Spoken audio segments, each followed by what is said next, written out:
So let's describe the cross stops. You have this little dovetail right here. Big D, you getting this? Okay, and where this lives is right here, whether on the 500 or the 700. You getting this? Okay, now let me grab the 700 so you can see that as well, and you'll see how the pin is right there. This is the tail. Okay, these, only one set you need for both the 500 and the 700. Okay, so I want you to notice this as I do this. You see this right here? See how it wiggles? Big D, you getting that? Okay, and when I pull this lever back, that's when it tightens in that dovetail pin. Okay, and this is critical, and you'll see why. Because when I pull that back, this pin is not obstructed at all. And that's also important because I've seen people put this on the wrong side with this flipped over, and this gets in the way when it's tightened. And you know, it's funny, when I do this virtually for Festool Live on YouTube, I'm kind of like, I used to look up and I'd see people, when I used to do this in person, you would see somebody going like this, maybe at a trade show or training class going, yeah, I was doing that. Okay, so I used to do that until I really paid attention to this whole thing. And hopefully I get that across to you today. The other thing I want to show you right here, you got it? Okay. Let me just point this out. You see where it says DF500?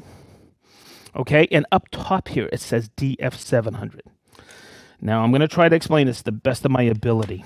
Okay, when it says DF500, of course it's set up for the domino. Okay, but as I bring that in and you see the pin, and I'm going to set this up in a minute, I want you to notice this here on the 500. Okay. This part here is the base, and the distance from the base to the center of the bit, and hopefully you guys all see this. I'm going to turn this around so I get a better view of it myself, and I'll bring the plate up.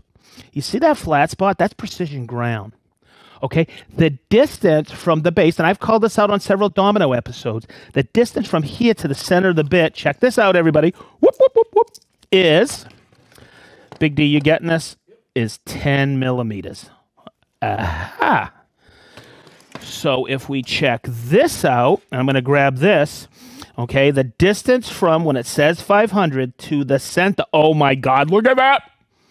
I can't believe that's right, okay. Now let's get the 700. And as I do this, you're probably going to see all kinds of things on here that you're going, oh, I didn't know that. Okay, now, the distance from the base of the XL, the DF700, is into the center of the bit. And look right here, Big D, hopefully we can get this. You see that little mark right there? See it? The distance from there, and that's the center of the bit, the distance from there is 15 millimeters. And guess what? When I take, and I'm going to take this off and switch it, it's really easy. You just spin this like this, you take it, you bring it out, and you rotate it. And now, look, it's ready for the 700. See that? And the distance on that is 15 millimeters to the center of the pin. So this helps keep it in the same plane when you're referencing your material. I'm going to switch this back to the 500 because that's how we're going to use it first. Hopefully I switch it back correctly. There it is. And I'm going to bring it right back on here. And let's talk about this again. Woo! Okay. So let's look on here like this. And you see this? It's got these little serrations in here. It's toothing or teething or whatever you want to call it, okay? But you see that? And you have, here's your index pin. So I always go like this. That's loose and that's tight. So when it's tight, I'm going to make sure that that pin is facing forward. Now, hopefully you know this, okay? In metric, 25 millimeters is roughly an inch. Okay, so let's talk about what's 150 divided by 25, 6. So you could space, and I'm going to set it right here, but I want you to pay attention to this. You see this tiny Big D, so we can see it. There's a little indentation right here. You always reference the inside cursor. See it? And I'm going to put it at 150. Big D, you getting that? Okay, hopefully that's coming through on the camera, and it just falls into place. So now the distance from your cursor here to the side of to that pin is 150 millimeter. Okay, but what's really cool about that is now, and what this does is, you guys, hopefully you know this, and I've called this out. Do you know the distance from the flaps to the center of your domino is 37 millimeters? That's the same distance. That's the reference for your first shelf pin or hinge plate on a frameless cabinet. It's 37 millimeters for the front, 37 millimeters from the back. Okay, so guess what? The distance from here to here, the distance from here to the center, and the distance from here to the center, 37 millimeter. Okay, what we're in essence doing is, guess what? We are adding more indexing positions.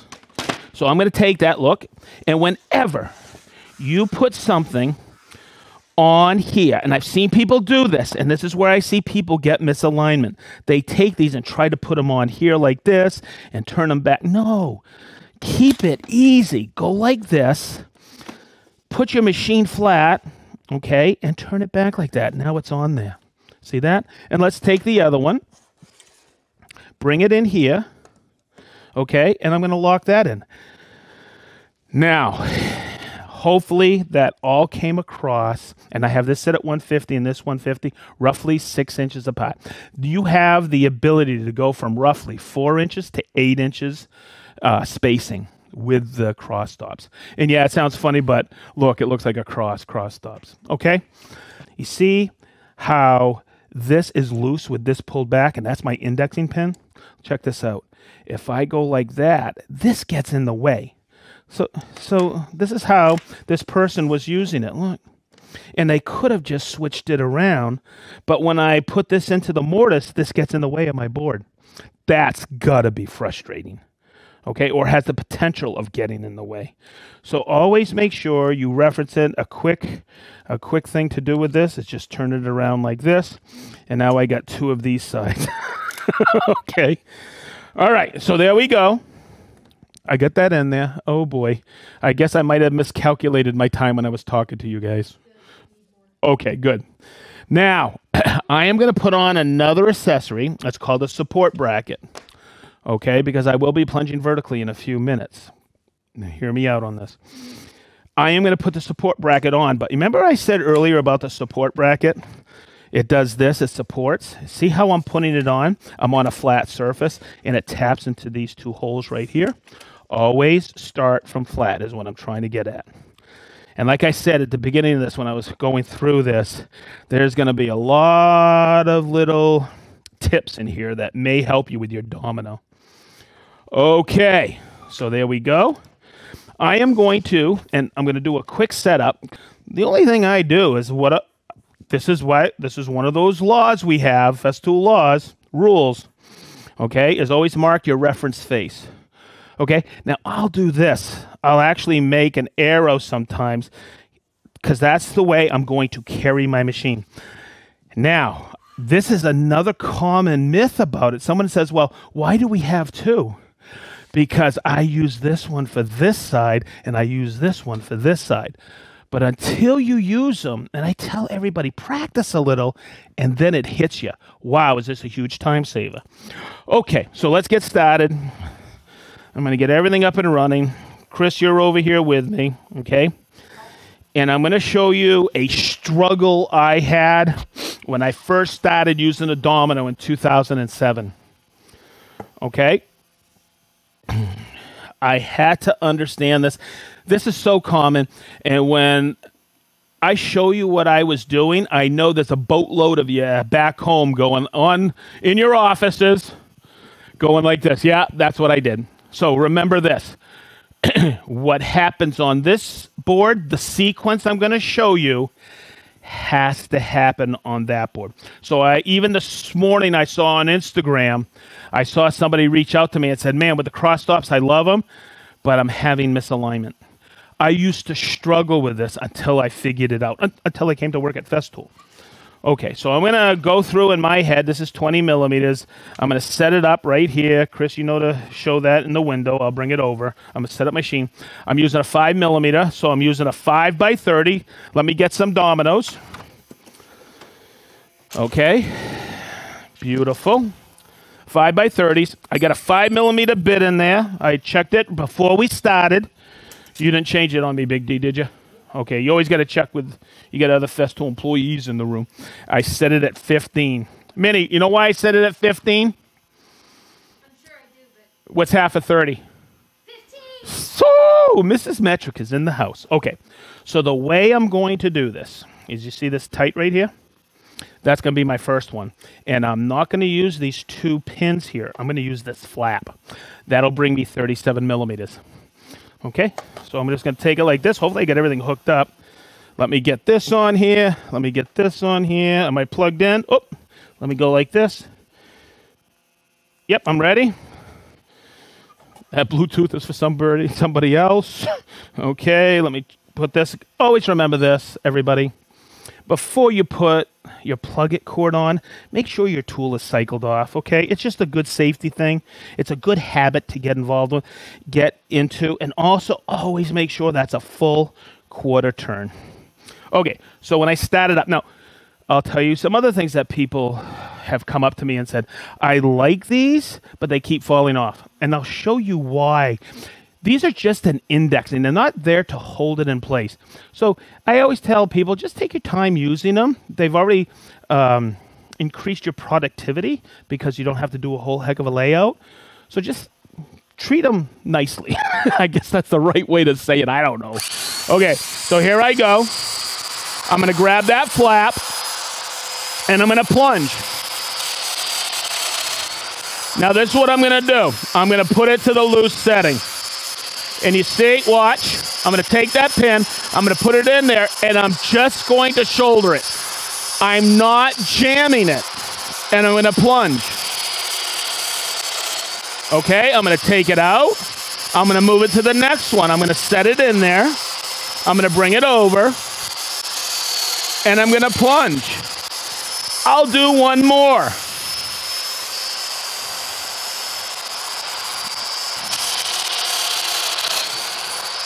Okay, so I'm going to take it out. I'm going to leave it right here for now.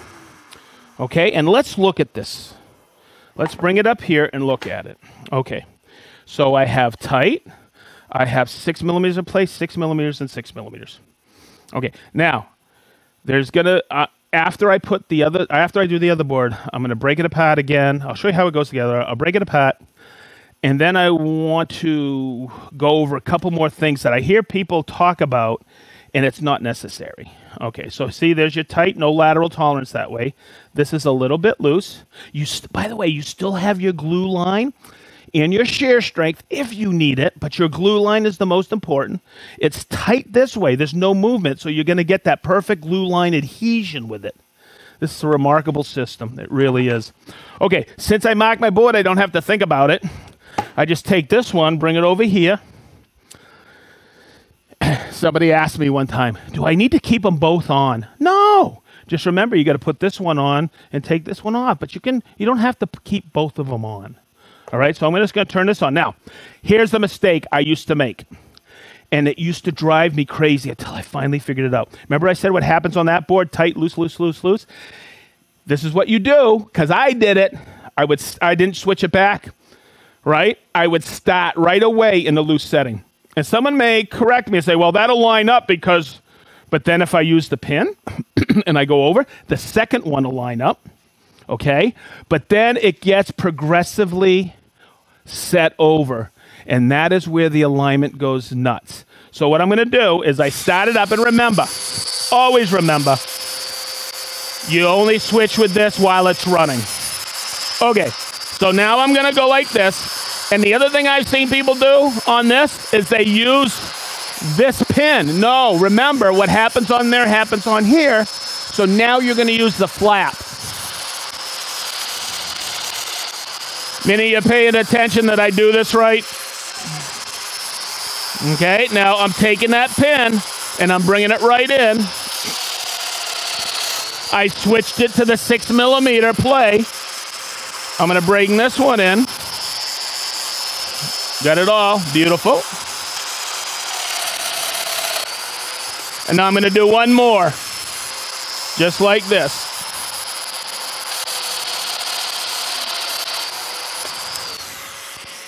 You notice how I work off of the table.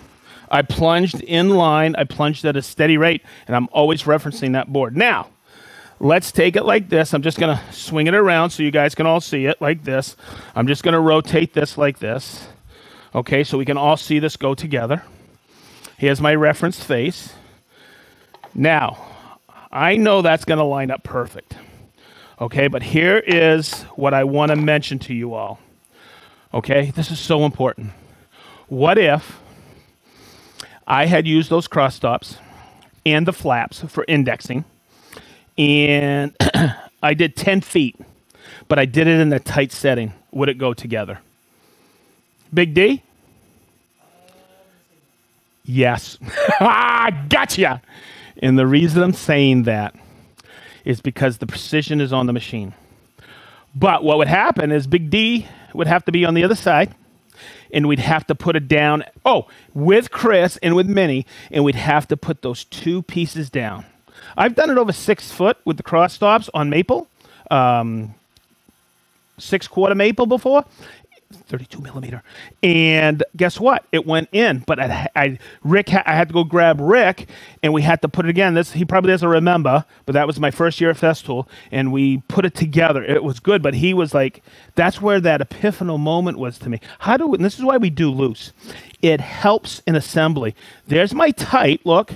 I'm going to grab my tight, and the rest fall in place. And here's the beauty of the tight on that end.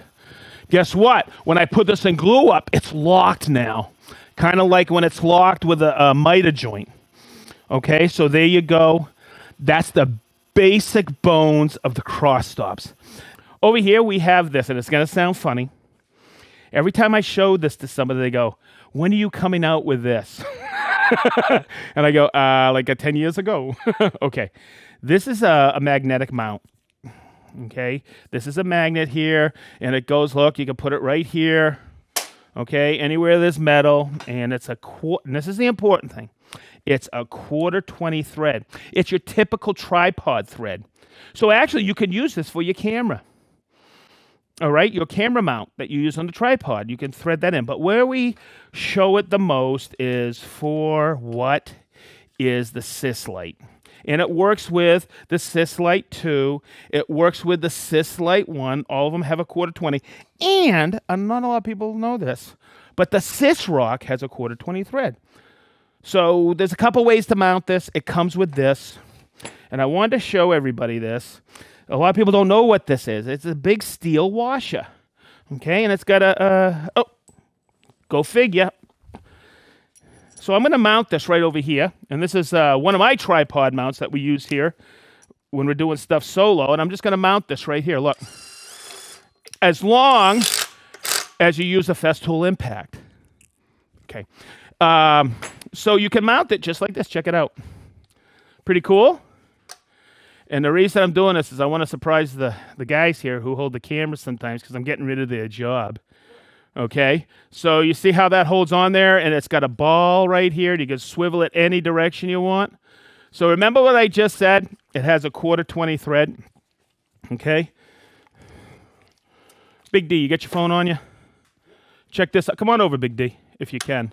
See how that mounts like that? Well, I have this fancy thing, and when Big D and I do Festool Shop Talk, he's always holding the camera. But now we could take that. Check it out. This is a little camera holder. This isn't Festool. But you see how that works? And I can take that, rotate it like this, lock it in, and check it out. We have another tripod mount, boys. Isn't that slick, huh? And it's pretty cool. So you could take it. You could actually use it as a selfie mount. Whoop, whoop, whoop, whoop, whoop, whoop. Okay. So say you're out on a job site, okay? And a lot of people don't know this. You see this through hole right here? Okay. You could take that. Check this out. Mount, I'm going to grab a Sis Light. Where are you, Mr. Sis Light? There you are. Mount that on here like this. Okay. And say you got some studs or whatever. And I could take this. Chris, follow me over here, please. And you could take that, look, take it just like this, and that through hole will allow you to mount to a stud, just like this. See that? And now you get that perfect light option, whether vertically or horizontally like this. Okay? So that's the magnetic base. It's a 1/4 thread. It's ball jointed. It'll get you any direction you need. You have the different mounting options, and that's what that steel wash is. And guys, I'm going to leave that there for you. Let's talk about these 3 pieces right here. These are in the catalog. Okay, they're in the catalog, the U.S. and Canadian version that has the RO90 because they work on the RO90. And someone, I think it's called the protection set. Okay, and this is the one I had to go, what was this when it first came out? And then all of a sudden, boom, I needed it. Okay, so we all know about this. This is the protector. It keeps you away from an adjacent surface, right? It saves you time because it puts you, and I did it like this. Big D, I think you're going to get a good close-up of this, right? When you have this, and I'll take it in, this gets you so close, but it doesn't only just protect the pad, it protects the adjacent surface right into about 1 millimeter to 2 millimeter away. Okay? That comes with the RO90. But the protection set, and this is something I had to wrap my head around, like I said, say you're working in a home with windows, okay? And if we look right here, Chris, get in here so you can see this. I laid out 3 different sized beads of caulking.